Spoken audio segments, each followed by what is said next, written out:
नमस्कार दोस्तों आज हम कंटिन्यू करेंगे अपने topic that is about noun. Right, तो हम लोगों ने दोस्तों देखा कि नाउन जो है वो क्या होता है, वह नाम होता है। नाम किसी पर्सन का हो सकता है, किसी प्लेस का नाम हो सकता है, किसी रिवर्स का हो सकता है, किसी एनिमल्स का, किसी थिंग्स का। मतलब दुनिया में किसी भी चीज का नाम हो सकता है, तो वह क्या होता है, नाउन्स होता है। And it is first and the most important parts of speech, जिसके बारे में हम लोगों ने पहले डिस्कस कर रखा है दोस्तों। लेकिन आज जो हम जिस टॉपिक पे डिस्कशन करेंगे वह करेंगे कि basically why do we need to classify nouns, why do we need to study nouns. Nouns को पढ़ने की जरूरत ही हमें क्यों है। अगर हम नाउन नहीं पढ़ेंगे तो what impact it will have in our lifes, that we need to find out. Right, कि नाउन की जरूरत क्या है, हमें इसकी जरूरत क्यों पड़ी दोस्तों। राइट दोस्तों, तो सिंपल दोस्तों अगर आप देखते हो तो आज का जो हमारा टॉपिक है वो है why do we need to study noun. जब हम उसके डिटेल में जाने से पहले हमें ये जानना बहुत जरूरी है दोस्तों। अगर आपने पहले भी पढ़ा होगा और देखा होगा तो हम लोग क्या करते हैं, क्योंकि basically we basically use groups of words. किसको हम लोग बेसिकली यूज करते हैं, groups of words called sentences. हम किसका यूज करते हैं दोस्तों, ग्रुप ऑफ वर्ड्स का यूज करते हैं। राइट, और उस ग्रुप ऑफ वर्ड्स में भी हम सबसे ज्यादा यूज करते हैं दोस्तों, वह करते हैं सेंटेंसेस का यूज।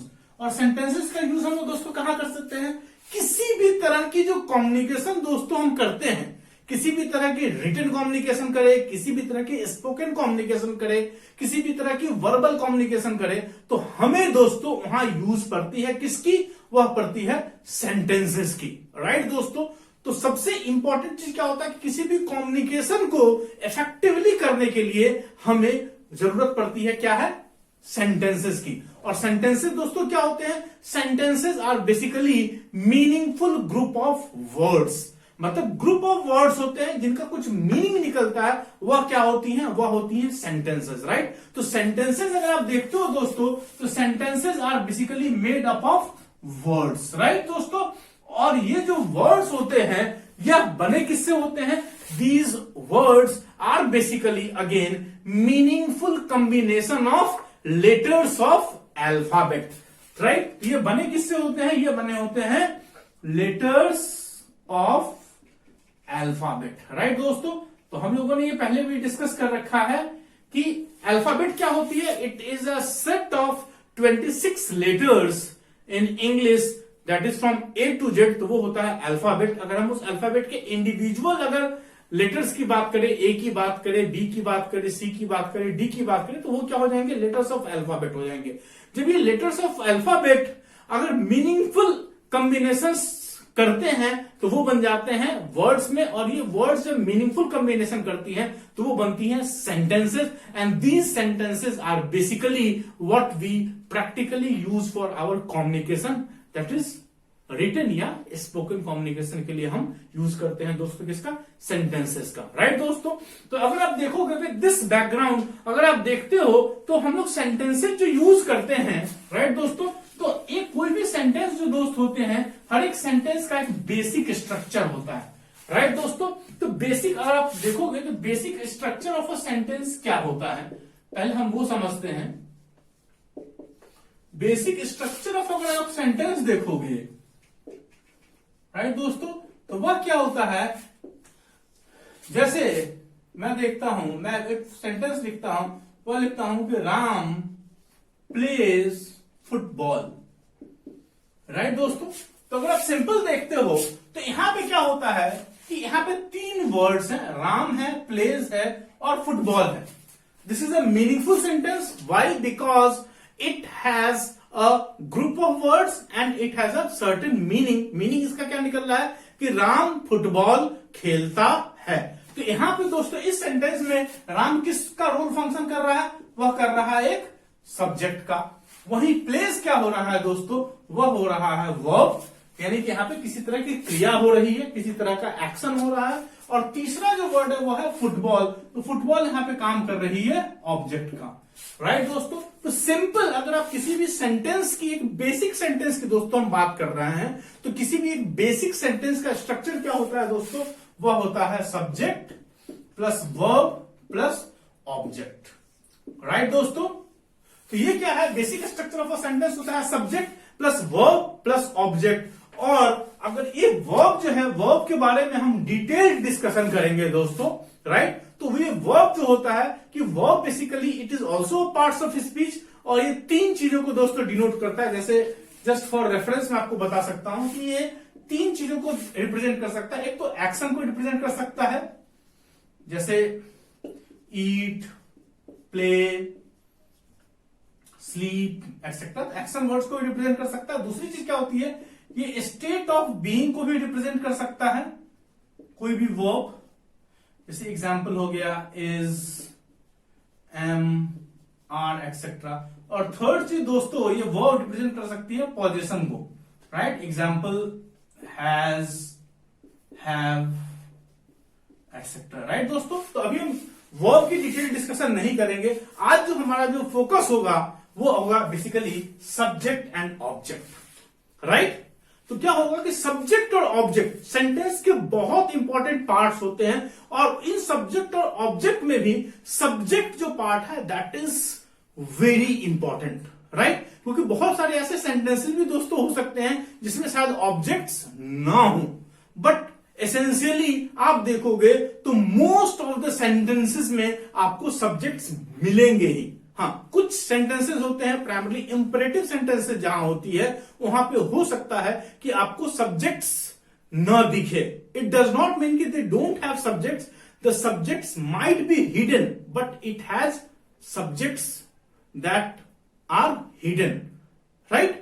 तो ये इंपेरेटिव सेंटेंसेस में आप देखोगे तो वहां क्या होते हैं, हिडन सब्जेक्ट्स होती हैं। बट आप देखोगे तो 90% जो सेंटेंसेस होती हैं उसमें आपको ये कॉम्बिनेशन मिलेगा, subject plus verb plus objects, right दोस्तों। तो ये जो सब्जेक्ट और ऑब्जेक्ट जो है दोस्तों, ये बनने की ऑथोरिटी जो है, फिर से आप वर्ड सुनो मेरी बात, सब्जेक्ट और ऑब्जेक्ट बनने की ऑथोरिटी दोस्तों सिर्फ तीन चीजों के पास होती है।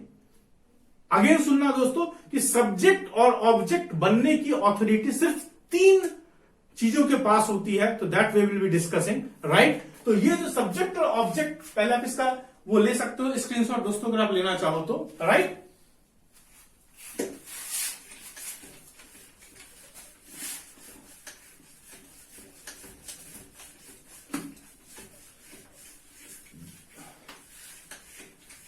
तो अगर आप देखते हो दोस्तों तो क्या हो रहा है कि एक सब्जेक्ट और ऑब्जेक्ट ऑफ अ सेंटेंस बनने की, जैसे हम लोगों ने बोली कि ये क्या हो सकती है, इसकी ऑथोरिटी जो होती है वो तीन चीजों के पास हो सकती है।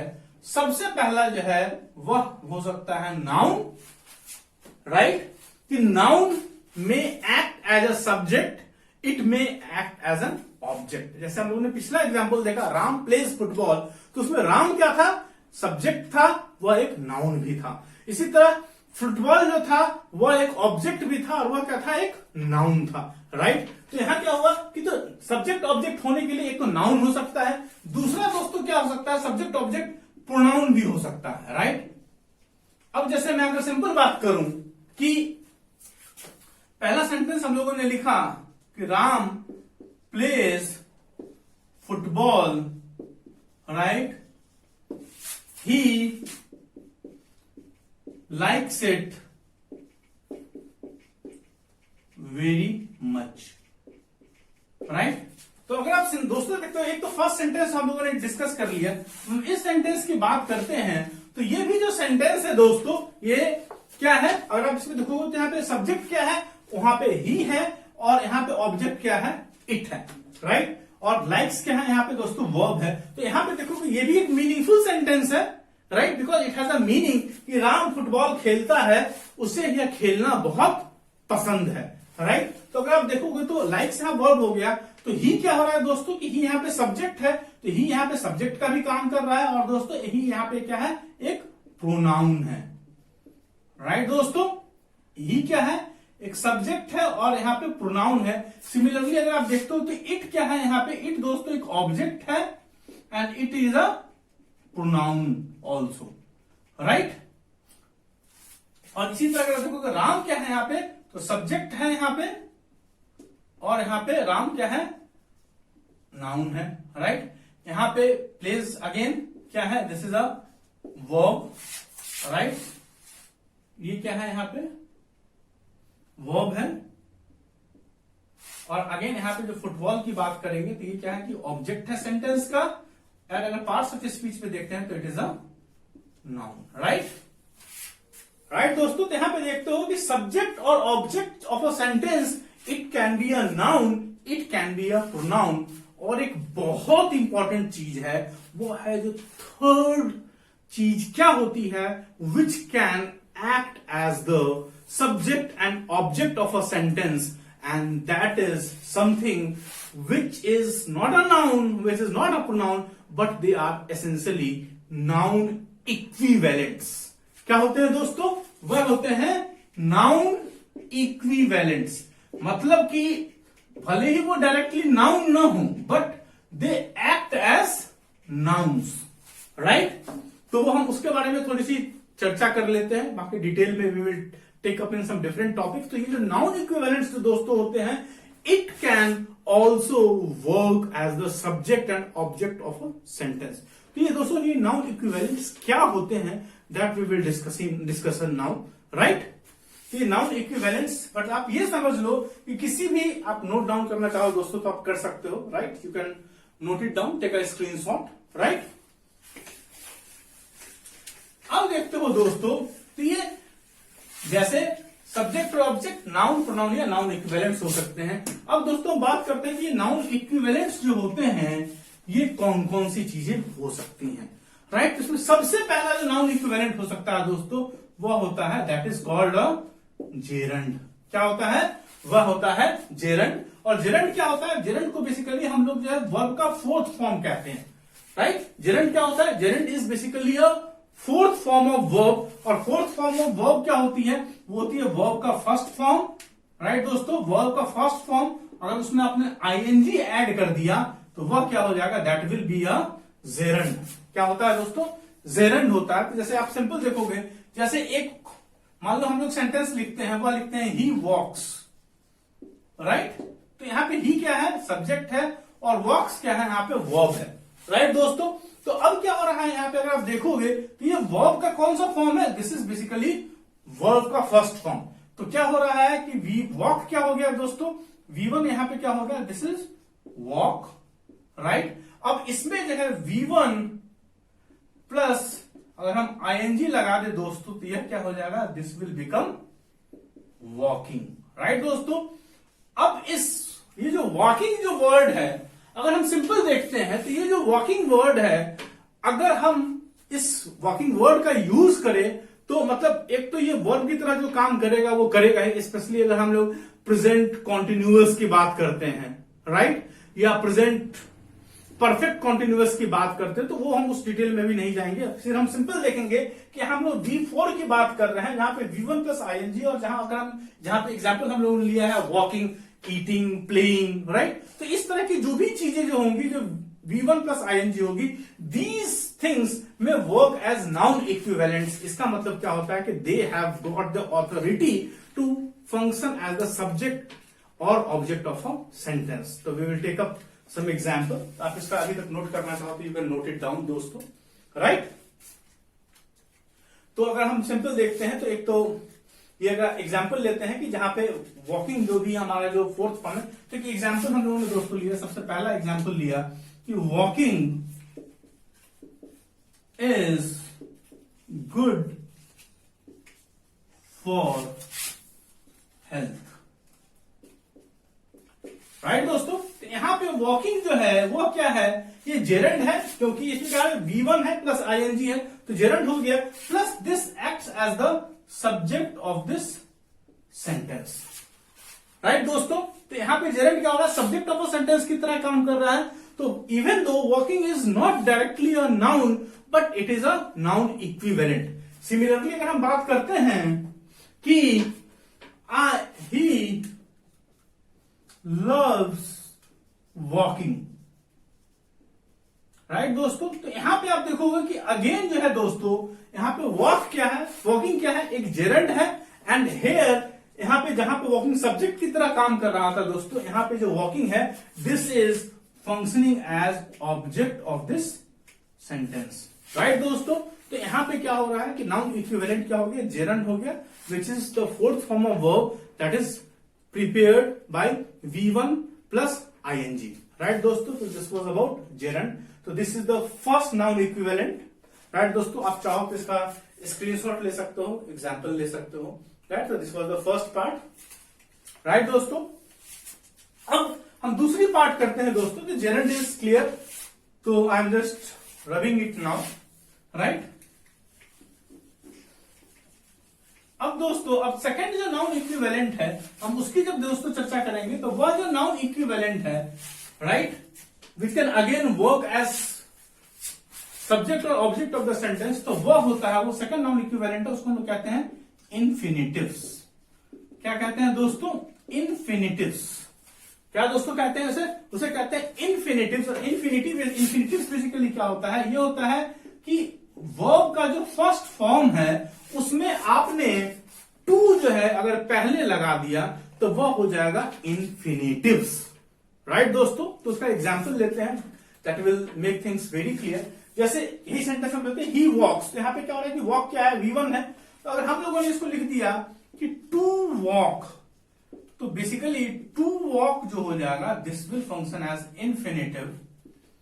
राइट, अब जैसे एक एग्जांपल्स लेते हैं इसके इन्फिनिटिव्स की बात करें तो, जैसे हम लोगों ने बोला इन्फिनिटिव्स में ऑल्सो वर्क एज सब्जेक्ट और object of a sentence being noun equivalent. तो पहला एग्जांपल लेते हैं, जैसे हम लोग लेते हैं कि to walk is good for health. Right, तो यहां पे आप देखोगे तो टू वॉक जो है ये क्या है, इन्फिनिटिव है। तो क्या है दोस्तों, दिस इज इन्फिनिटिव। इन्फिनिटिव क्यों है, क्योंकि 2 प्लस V1 है। एंड दूसरी चीज क्या है कि it also works as subject of this sentence. Right दोस्तों, तो this was the first part, यहाँ पे टू वॉक इन्फिनिटिव है क्योंकि सब्जेक्ट ऑफ अ सेंटेंस की तरह काम कर रहा है। और दूसरा अगर हम एग्जाम्पल लेते हैं तो वो लेते हैं जैसे आई लव टू वॉक। अब दोस्तों यहां पे बहुत सारे दोस्तों को ये लगेगा कि भाई आई लव टू वॉक में जो है वो टू क्या है, एक प्रीपोजिशन का काम कर रहा है दोस्तों। Right, but this is not a preposition. Right, क्यों, क्योंकि प्रीपोजिशन जो होता है दोस्तों वह नाउन या प्रोनाउन के पहले लगता है। राइट, वॉक इज बेसिकली क्या है, एक वर्ब है। क्या है दोस्तों, एक वर्ब है। तो यहां पे क्या हो रहा है, जो वर्ब है तो इसके आगे टू हम लोग अभी नहीं लगाएंगे, बिकॉज एक सेंटेंस में दोस्तों दो मेन वर्ब्स नहीं हो सकते हैं। तो एक जैसे अगर हम सिंपल बात करते हैं तो लव भी क्या है, एक वर्ब है, और एक वॉक भी वर्ब है। राइट दोस्तों, तो क्या हो रहा है कि एक सेंटेंस में दो मेन वर्ब्स नहीं हो सकते हैं। तो यहां पे क्या हो रहा है कि बेसिकली अगर आप देखोगे तो बेसिकली जो टू वॉक है इसने क्या कर दिया है कि जो वॉक जो वर्ब था उसको उसने क्या बना दिया है, एक नाउन इक्विवेलेंट बना दिया है। राइट, तो मतलब क्या हो रहा है कि ये नाउन इक्विवेलेंट है, that is basically an infinitive. तो ये यहां पे जो टू वॉक अगर आप देखोगे दोस्तों, तो ये क्या हो रहा है कि इट इज इन्फिनिटिव है, तो इन्फिनिटिव तो है ही है, plus this is functioning, this is working as object of this sentence. Right दोस्तों, तो अगर आप देखते हो तो इन्फिनिटिव जो है just it behaves like nouns wherein it can function as the subject of the sentence, it can function as the object of the sentence. Right दोस्तों, so two parts we have discussed, gerunds and infinitives. Right दोस्तों, तो आप चाहो तो इसका दोस्तों screenshot लेना चाहो तो आप ले सकते हो। राइट, नाउ अब जो तीसरा जो दोस्तों पार्ट होता है noun equivalent, which can again be a subject और ऑब्जेक्ट ऑफ अ सेंटेंस, उसको जो ऑथोरिटी मिली है वह चीज है, उसका नाम है, तीसरी चीज दोस्तों वह है basically noun phrase. Right, noun phrase basically क्या होता है कि it is again not a single word but it is a group of words. Right, noun phrase दोस्तों क्या होता है, एक ग्रुप ऑफ वर्ड्स होता है विच फंक्शंस एज नाउन्स। किसकी तरह, नाउन्स की तरह काम करता है, एक नाउन की तरह दोस्तों फंक्शन काम करेगा, ग्रुप ऑफ वर्ड्स होगा। और जैसे हम लोगों ने डिस्कस कर रहे हैं कि what is basically a phrase, तो phrase is a group of words which makes sense but not a complete sense, right? तो इसमें क्या होता है कि it does not make a complete sense. Why? Because it does not have a subject verb combination, right? दोस्तों, because इसके पास एक subject verb combination नहीं होता है, इस कारण से this group of word cannot make a complete sense, right? But still this is a noun equivalent which can work as the subject or object of a sentence. जैसे हम इसका example लेते हैं, जैसे पहला एग्जाम्पल लेते हैं नाउन इक्विवेलेंट की अगर हम बात कर रहे हैं, जैसे मैं लिखता हूं, पहला एग्जाम्पल है जैसे the girl in pink is awesome, right दोस्तों? तो आप इस सेंटेंस को देखते हो दोस्तों, तो यहां पे एक वर्ड का सब्जेक्ट नहीं है, but essentially this is a group of words. तो यहां पे क्या हो रहा है कि the girl in pink, this is basically a noun phrase. ये नाउन फ्रेज भी है. Why? Because this group of words functions as a noun. ये एक नाउन फ्रेज है बिकॉज इसमें कोई सब्जेक्ट या वर्ब कॉम्बिनेशन नहीं है, इसलिए it is hence a function. किसका क्या है? नाउन की तरह हो रहा है. ग्रुप ऑफ वर्ड्स है जिसमें सब्जेक्ट वर्ब कॉम्बिनेशन नहीं है, तो ये क्या है? एक फ्रेज है. Plus this acts as subject of this sentence, right? तो again noun phrase is a noun equivalent जो कि सब्जेक्ट ऑफ अ सेंटेंस की तरह भी बिहेव कर सकता है. अब एक दूसरा एग्जाम्पल लिखते हैं. वह लिखते हैं कि I love my two beautiful kids. अब जैसे मेरे दो बच्चे हैं मान लो, तो मैंने एक सेंटेंस लिखा I love my two beautiful kids. अगर आप दोस्तों देखते हो तो अगेन क्या हो रहा है? This is a group of words, पहली चीज. दूसरी चीज, it does not have a subject verb combination and it does not make a complete sense in itself. तो अगेन ये दोस्तों क्या हो रहा है? ये यहां पे एक नाउन फ्रेज तो है ही है, राइट दोस्तों? तो एक नाउन फ्रेज भी है. एंड सेकेंडली इस सेंटेंस में अगर आप दोस्तों देखते हो तो this group of words acts as object of this sentence also, right दोस्तों? तो यहां पे क्या हो रहा है कि again with this example there can be many more examples. तो क्या हो रहा है कि एक नाउन इक्विवेलेंट में एक नाउन फ्रेज है which can again work as subject और object of this sentence, right दोस्तों? और जो चौथा जो दोस्तों नाउन इक्विवेलेंट है वह है बेसिकली, उसको हम लोग कहते हैं नाउन क्लॉज, राइट? ये अगेन जो है this can also work as a noun equivalent. मतलब कि this noun clause is can also act as the subject और ऑब्जेक्ट ऑफ अ सेंटेंस. और फ्रेज और क्लॉज में दोस्तों, नाउन फ्रेज और नाउन क्लॉज में बस डिफरेंस यही है कि जो ग्रुप ऑफ वर्ड्स हैं, फ्रेज भी होता है, क्लॉज भी होता है, राइट? और बिकॉज नाउन फ्रेज और नाउन क्लॉज की बात कर रहे हैं, तो ये जो ग्रुप ऑफ वर्ड्स है वो नाउन को रिप्रेजेंट करेगा. It will function as a noun. लेकिन कहा यहां पे क्या होता है कि फ्रेज में क्या है कि because of the lack of subject verb combination it does not make a complete sense. वहीं क्लॉज जो है it make a complete sense, it may not make a complete sense, but it always has a subject verb combination, right दोस्तों? तो phrase में क्या होगा कि subject verb combination कभी नहीं होगा, जबकि जब हम क्लॉज की बात करते हैं उसमें सब्जेक्ट वर्ब कॉम्बिनेशन हमेशा होगा. But it may make a complete sense, it may not make a complete sense. If it makes a complete sense, तो क्या होगा? This will be an independent clause. और अगर वो it will not make a complete sense in spite of having a subject verb combination, तो वो हो जाएगा dependent clause. इसके लिए आप clauses वाली वीडियोस आप देख सकते हो, जहां पे हम लोगों ने फ्रेज, क्लॉज और comparison between phrase and clause की डिस्कशन दोस्तों की है, राइट? तो नाउन इक्विवेलेंट में एक क्या आ गया? जो फोर्थ आ गया वो आ गया नाउन क्लॉज, राइट दोस्तों? तो नाउन क्लॉज का भी हम लोग एग्जांपल ले लेते हैं कुछ, that will make things very clear. जैसे इसका एग्जांपल लेते हैं, जैसे कोई जिन है. जैसे हम लोगों ने अलादीन की चिराग की दोस्तों बात करी थी कि अलादीन ने क्या किया कि चिराग जब घसा तो जिन प्रकट हुआ, और वो जिन जब प्रकट हुआ तो उसने अलादीन से कहा कि भाई मांगो, तुम्हारी क्या इच्छा है, जो तुम्हारी इच्छा होगी वह मेरे लिए क्या होगा? वो आपका एक कमांड होगा, वह मेरे लिए एक मेरा ऑर्डर होगा. वो किसने कहा? जिन्न ने कहा. किससे? अलादीन से कहा. तो हम इसी पे टॉपिक पे लिखते हैं, जैसे whatever you wish first example हमारा वट एवर यू विश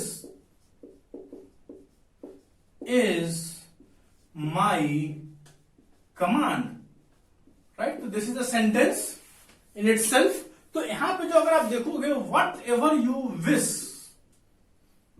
ये जो ग्रुप ऑफ वर्ड्स दोस्तों है कि वट एवर यू विश, ये क्या हो रहा है बेसिकली, अगर आप सिंपल देखोगे तो ये क्या हो रहा है कि इसमें बिकॉज एक सब्जेक्ट वर्ब कॉम्बिनेशन है। सब्जेक्ट क्या है इसमें दोस्तों, यू है, और वर्ब क्या है इसमें, विश है, राइट। तो सब्जेक्ट इसमें क्या हो जाएगा, यू हो गया इस ग्रुप ऑफ वर्ड्स में, और वर्ब क्या हो गया इसमें, विश हो गया। तो क्या हो रहा है कि यहां पे क्या हो रहा है कि वट एवर यू विश, और क्या हो रहा है कि it does not make a complete sense. तो यहां पे ये क्या हो जाएगा दोस्तों, it will work as a dependent clause, right. लेकिन अगर आप देखोगे ये जो ग्रुप ऑफ वर्ड्स है ये किसकी तरह काम कर रहा है, बेसिकली ये एक नाउन की तरह काम कर रहा है। तो यहां पे क्या हो जाएगा, this will be a noun clause, तो होगा ही होगा, plus here it works as the subject of this sentence, right दोस्तों। तो this was the first example जहां पे एक नाउन क्लॉज एक सब्जेक्ट ऑफ द सेंटेंस की तरह दोस्तों काम कर रहा है, राइट। एंड अब हम लोग एक दूसरा एग्जांपल लेंगे जहां पे एक noun clause will work as the object of a sentence. तो पहले आप दोस्तों इसका स्क्रीनशॉट ले सकते हो, right. Now we will take this second example जहां पे noun clause will work as a object of this sentence, right. ये सेकंड एग्जांपल दोस्तों हम लोग लेते हैं, तो वह लेते हैं कि आई लाइक वॉट आई सी। तो अगर आप देखोगे दोस्तों ये जो ग्रुप ऑफ वर्ड्स है आई लाइक वॉट आई सी, ये क्या हो रहा है दोस्तों कि क्या ग्रुप ऑफ वर्ड्स है और इसमें क्या हो रहा है एक सब्जेक्ट प्लस वर्ब कॉम्बिनेशन है, राइट। तो आई लाइक अपने आप में भी एक क्लॉज है, एंड व्हाट आई सी भी एक क्या है, इसमें भी सब्जेक्ट वर्ब कॉम्बिनेशन है, राइट। तो ये भी क्लॉज है और ये ग्रुप ऑफ वर्ड्स भी एक क्लॉज है, और यहां पे एक क्लॉज है, और ये बेसिकली किसकी तरह दोस्तों फंक्शन कर रहा है, ये क्लॉज बेसिकली ये जो है नाउन की तरह दोस्तों फंक्शन कर रहा है। तो this will work as a noun clause and this is working as the object of this sentence also, right दोस्तों। तो अगर आप देखते हो तो basically in order to summarize अगर हम देखें तो किसी भी सेंटेंस के सब्जेक्ट या ऑब्जेक्ट बनने के लिए बेसिकली तीन चीजों को ही ऑथोरिटी मिली है which can function as the subject and object of the sentence. पहला क्या है, दैट इज अ नाउन, दूसरा क्या है प्रोनाउन, और तीसरी चीज क्या है नाउन इक्विवेलेंट्स। और प्रोनाउन भी है, वो भी अगर आप देखोगे तो ये कहां यूज करते हैं, this is use in place of a noun. तो कहीं ना कहीं नाउन हो, प्रोनाउन हो या नाउन इक्विवेलेंट हो, सबका बेस दोस्तों क्या है, वह है नाउन। और कोई भी सेंटेंस बिना किसी सब्जेक्ट या ऑब्जेक्ट के इट इज इनकम्प्लीट। तो बिकॉज ऑफ दिस क्या हो रहा है कि नाउन की इंपॉर्टेंस बहुत ज्यादा है। It is hence this is the prime reason कि सबसे ज्यादा फोकस और सबसे इंपॉर्टेंट पोर्शन अगर आप देखते हो तो अगर हम लोग इंग्लिश की बात करते हैं तो दैट इज नाउन, राइट दोस्तों। तो this is the prime reason we study nouns, right दोस्तों। नाउ अब अगले वीडियोस में we will discuss about the classification of nouns on various parameters. तब तक के लिए थैंक्स अ लॉट।